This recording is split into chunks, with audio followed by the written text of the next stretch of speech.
Ito pa kami sa ilalim ng mangga. Oh, press ko. Para dire-diretso pagkain, mabibitin pa po. Masarap siya kahit nakwan.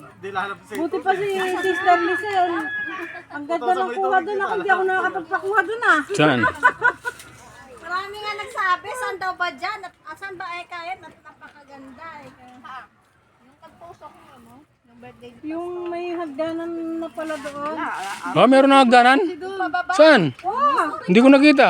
Tapos meron pang patungan doon. Naupo pa kami mag-asawa doon. Kaya parang tatao, saan kaya ito? Sabi ko. Post nila doon. Ako nga, ba't may sagdanan pala? Ano? Nasa una kami nun. Angeles. Mm. Dapat nga po kung ano, magaya sana kami sa ano, sa bundok.